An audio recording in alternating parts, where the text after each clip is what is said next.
प्रेम से बोलिए राम भक्त हनुमान जी की जय। जय श्री राम। आइए सुनते हैं मंगलवार व्रत की बड़ी ही दुर्लभ और पौराणिक कथा। व्यास जी ने कहा, एक बार नैमिषारण्य तीर्थ में 88,000 मुनि इकट्ठे होकर पुराणों के ज्ञाता श्री सूत जी से पूछने लगे, हे महामुनि, आपने हमें अनेक पुराणों की कथाएं सुनाई। अब कृपया करके हमें ऐसा व्रत और कथा बताएं जिसके करने से और सुनने से संतान की प्राप्ति हो तथा मनुष्यों को रोग शोक अग्नि सर्व दुख आदि का भय दूर हो, क्योंकि कलयुग में सभी जीवों की आयु बहुत कम है। फिर इस पर भी अगर उन्हें रोग चिंता के कष्ट लगे रहेंगे तो फिर वे श्री हरि के चरणों में अपना ध्यान कैसे लगा सकेंगे। यह सुनकर श्री सूत जी बोले, हे मुनियों, आपने लोक कल्याण के लिए बहुत ही उत्तम बात पूछी है। एक बार युधिष्ठिर ने भगवान श्री कृष्ण से लोक कल्याण के लिए यही प्रश्न पूछा था। भगवान श्री कृष्ण और युधिष्ठिर महाराज का संवाद आपके सामने कहता हूँ, आप सभी एकाग्रचित्त होकर सुनो। हे मुनियों, एक समय पांडवों की सभा में श्री कृष्ण भगवान जी बैठे हुए थे। तब युधिष्ठिर महाराज ने भगवान श्री कृष्ण से पूछा, हे प्रभु, हे गोविंद, आपने मेरे लिए अनेकों कथाएं सुनाई है। आप कृपया करके आज ऐसा कोई व्रत या कथा सुनाएं जिसके करने से मनुष्य को रोग चिंता का भय समाप्त हो जाए और उसको पुत्र की प्राप्ति हो। हे प्रभु, बिना पुत्र के जीवन व्यर्थ है। पुत्र के बिना मनुष्य नरकगामी होता है। पुत्र के बिना मनुष्य पितृ ऋण से छुटकारा नहीं पा सकता और न ही उसका पुनर्नामक नरक से उद्धार हो सकता है। इसलिए आप कृपया करके पुत्रदायक कोई व्रत बताएं। फिर भगवान श्री कृष्ण बोले, हे राजन, मैं एक प्राचीन इतिहास सुनाता हूँ, आप उसे ध्यान पूर्वक सुनो। कुंडलपुर नाम का एक नगर था। उसमें नंदा नाम का एक ब्राह्मण रहता था। भगवान की कृपा से उसके पास सब कुछ था, फिर भी वह दुखी रहता था। उसके दुखी होने का कारण यह था कि ब्राह्मण की जो पत्नी सुनंदा थी, उनकी कोई संतान नहीं हुई। सुनंदा एक पतिव्रत स्त्री थी। वह भक्ति पूर्वक श्री हनुमान जी की आराधना करती थी। वह सदैव मंगलवार के दिन व्रत करके अंत में भोजन बनाकर हनुमान जी का भोग लगाने के बाद ही स्वयं भोजन करती थी। एक बार मंगलवार के दिन ब्राह्मणी घर के कामों की अधिकता के कारण हनुमान जी को भोग ना लगा सकी, तो इस पर उसे बड़ा दुख हुआ। उसने कुछ भी नहीं खाया और जब वह सोने लगी तब उसने अपने मन में प्रण किया कि अब तो अगले मंगलवार को ही हनुमान जी को भोग लगाकर वह अन्न जल ग्रहण करेगी, और ऐसा प्रण करके वह भूखी ही सो गई। प्रिय भक्तों, ब्राह्मणी सुनंदा प्रतिदिन भोजन बनाती, श्रद्धापूर्वक पति को खिलाती, परंतु स्वयं भोजन नहीं करती और मन ही मन श्री हनुमान जी की आराधना करती थी। इसी प्रकार 6 दिन बीत गए और ब्राह्मणी सुनंदा अपने निश्चय के अनुसार भूखी प्यासी निराहार रही। अगले दिन मंगलवार को ब्राह्मणी सुनंदा प्रातःकाल ही बेहोश होकर गिर पड़ी। हे प्रिय भक्तों, ब्राह्मणी सुनंदा की इस असीम भक्ति के प्रभाव से श्री हनुमान जी बहुत प्रसन्न हुए और प्रकट होकर बोले, हे सुनंदा, मैं तेरी भक्ति से बहुत प्रसन्न हूँ। उठो और मुझसे कोई वर मांगो। सुनंदा अपने आराध्य देव श्री हनुमान जी को देखकर आनंद की अधिकता से विभन्न हो उठी और श्री हनुमान जी के चरणों में गिरकर बोली, हे प्रभु, मेरी कोई संतान नहीं है, कृपया करके मुझे संतान प्राप्ति का आशीर्वाद दें, आपकी बड़ी कृपा होगी। श्री महावीर जी बोले, तेरी इच्छा पूर्ण होगी। तेरी एक कन्या पैदा होगी, उसके अष्टांग प्रतिदिन सोना दिया करेंगे। इस प्रकार कहकर श्री महावीर जी अंतर्ध्यान हो गए। ब्राह्मणी सुनंदा बहुत खुश हुई और सारा समाचार अपने पति से कहा। ब्राह्मण देव कन्या का वरदान सुनकर कुछ दुखी तो हुए, परंतु सोना मिलने की बात सुनी तो बहुत खुश हुए। फिर उन्होंने मन में ही सोचा कि ऐसी कन्या के साथ तो मेरी निर्धनता भी समाप्त हो जाएगी। श्री हनुमान जी की कृपा से वह ब्राह्मणी गर्भवती हुई और 10वें महीने में उसे बहुत ही सुंदर पुत्री प्राप्त हुई। बच्ची अपने पिता के घर में ठीक उसी तरह बढ़ने लगी जिस प्रकार शुक्ल पक्ष का चंद्रमा बढ़ता। 10वें दिन ब्राह्मण ने उस बालिका का नामकरण संस्कार करवाया। उसके कुल पुरोहित ने उस बालिका का नाम रत्नावली रखा, क्योंकि वह कन्या सोना प्रदान किया करती थी।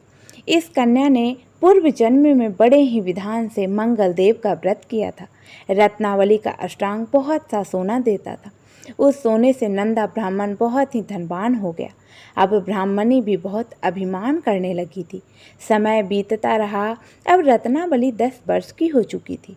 एक दिन जब ब्राह्मण बहुत खुश था, उस समय सुनंदा ने अपने पति से कहा कि हे स्वामी, हमारी पुत्री रत्नावली विवाह के योग्य हो गई है, इसलिए आप कोई सुंदर तथा योग्य वर देखकर उसका विवाह कर दें। यह सुनकर ब्राह्मण बोला कि अभी तो रत्नावली बहुत छोटी है। तब ब्राह्मणी बोली कि शास्त्रों की आज्ञा है कि कन्या 8वें वर्ष में गौरी, 9वें वर्ष में रोहिणी, 10 वर्ष में कन्या होती है और इसके बाद रजस्वला हो जाती है। गौरी के दान से पाताल लोक की प्राप्ति होती है, रोहिणी के दान से बैकुंठ लोक की प्राप्ति होती है और कन्या के दान से इंद्रलोक में सुखम की प्राप्ति होती है। हे स्वामी, अगर रजस्वला दान किया जाता है तो घोर नरक की प्राप्ति होती है। हे प्रिय भक्तों, आगे सूत जी बोले। इस पर ब्राह्मण बोला, अभी तो रत्नावली मात्र 10 वर्ष की ही है। मैंने तो 16-16 साल की कन्याओं के विवाह करवाए हैं, अभी जल्दी ही क्या है। तब ब्राह्मणी सुनंदा बोली कि लगता है आपको तो लोभ अधिक हो गया है। शास्त्रों में कहा गया है कि माता पिता और बड़ा भाई रजस्वला कन्या का देखते हैं तो वह अवश्य ही नरकगामी होते हैं। तब ब्राह्मण बोला कि अच्छी बात है, कल मैं अवश्य ही योग्य वर की तलाश में अपना दूत भेजूंगा। दूसरे दिन ब्राह्मण ने अपने दूत को बुलाया और उसे आज्ञा दी कि जैसी सुंदर मेरी कन्या है वैसी ही सुंदर वर उसके लिए तलाश करो। दूत अपने स्वामी की आज्ञा पाकर निकल पड़ा। बम्बई नगर में उसने एक सुंदर लड़के को देखा। यह लड़का एक ब्राह्मण परिवार का बहुत ही गुणवान पुत्र था। इसका नाम सोमेश्वर था। दूत ने सुंदर व गुणवान ब्राह्मण पुत्र के बारे में अपने स्वामी को पूर्ण विवरण दिया। ब्राह्मण नंदा को भी सोमेश्वर अच्छा लगा और फिर शुभ मुहूर्त में विधि पूर्वक कन्यादान करके ब्राह्मण ब्राह्मणी संतुष्ट हुए। हे प्रिय भक्तों, परंतु ब्राह्मण के मन में तो लोभ समाया हुआ था। उसने कन्यादान तो कर दिया था, पर वह बहुत ही दुखी था। उसने सोचा कि रत्नावली तो अब चली जाएगी और मुझे इससे जो सोना मिला था वह अब नहीं मिलेगा। मेरे पास जो धन था कुछ तो इसके विवाह में खर्च हो गया और जो शेष बचा है वह भी कुछ दिनों के बाद समाप्त हो जाएगा। मैंने तो इसका विवाह करके बहुत बड़ी भूल कर दी। अब कोई ऐसा उपाय हो कि रत्नावली मेरे ही घर में रहे, अपने ससुराल ना जाए। लोभ रूपी राक्षस ब्राह्मण के मस्तिष्क पर छाता जा रहा था।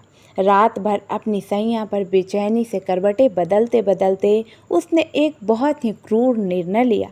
हे प्रिय भक्तों, उसने सोचा कि जब रत्नावली को लेकर उसका पति सोमेश्वर अपने घर के लिए जाएगा तो वह रास्ते में छिपकर सोमेश्वर का वध कर देगा और अपनी लड़की को अपने घर ले आएगा, जिससे नियमित रूप से उसे सोना भी मिलता रहेगा और समाज का कोई मनुष्य उसे दोष भी नहीं दे सकेगा। प्रातःकाल जब हुआ तो नंदा और सुनंदा ने अपने जमाई तथा लड़की को बहुत सारा धन देकर विदा किया। सोमेश्वर अपनी पत्नी रत्नावली को लेकर ससुराल से अपने घर की तरफ चल दिया। सूत जी बोले, हे मुनि, ब्राह्मण नंदा महालोक के वशीभूत होकर अपनी मति खो चुका था। पाप पुण्य का उसका कोई भी विचार नहीं रहा।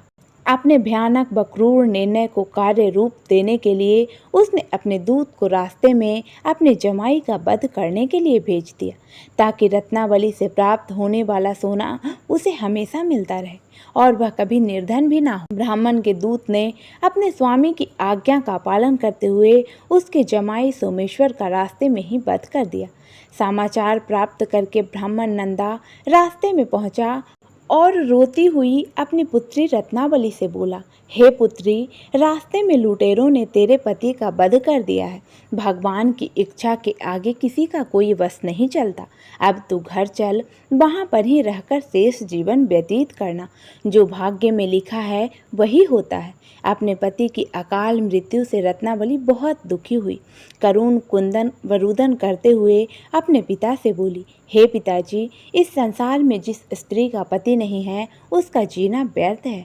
मैं अपने पति के साथ ही अपने शरीर को जला दूंगी और सती होकर अपने इस जन्म को, माता पिता के नाम को तथा सास ससुर के यश को सार्थक करूंगी। ब्राह्मण नंदा अपनी पुत्री रत्नावली के वचनों को सुनकर बड़ा दुखी हुआ। वह सोचने लगा कि मैंने व्यर्थ में ही जमाई का वध करके इतना बड़ा पाप अपने सिर ले लिया। रत्नावली तो उसके पीछे अपने प्राण तक देने को तैयार है। मेरा तो दोनों तरफ से मरण हो गया। धन तो अब मिलेगा नहीं, जमाई वध के पाप के फलस्वरूप यम यातना भी भुगतनी पड़ेगी। यह सोचकर वह बहुत दुखी हुआ। सोमेश्वर की चिता बनाई गई। रत्नावली सती होने की इच्छा से अपने पति का सिर अपनी गोद में रखकर चिता में बैठ गई। जैसे ही सोमेश्वर की चिता को अग्नि लगाई, वैसे ही प्रसन्न होकर मंगलदेव वहां प्रकट हुए और बोले, हे रत्नावली, मैं तेरी पति भक्ति से बहुत प्रसन्न हूँ, तू वर मांग। रत्नावली ने अपने पति का जीवन दान मांगा। तब मंगलदेव बोले, हे रत्नावली, तेरा पति अजर अमर है, यह महाविद्वान भी होगा और इसके अतिरिक्त तेरी जो इच्छा है वह वर मांगो। तब रत्नावली बोली, हे ग्रहों के स्वामी, यदि आप मुझ पर प्रसन्न हैं तो मुझे यह वरदान दीजिए कि जो भी मनुष्य मंगलवार के दिन प्रातःकाल लाल पुष्प लाल चंदन से पूजन करके आपका स्मरण करे, उसको रोग व्याधि ना हो, स्वजनों का कभी वियोग ना हो, सर्प अग्नि तथा शत्रुओं का भय ना रहे। जो स्त्री मंगलवार का व्रत करे वह कभी भी विधवा ना हो। हे प्रिय भक्तों, मंगलदेव ने यह सुनकर उसे तथा अस्तु कहकर वह अंतर्ध्यान हो गए।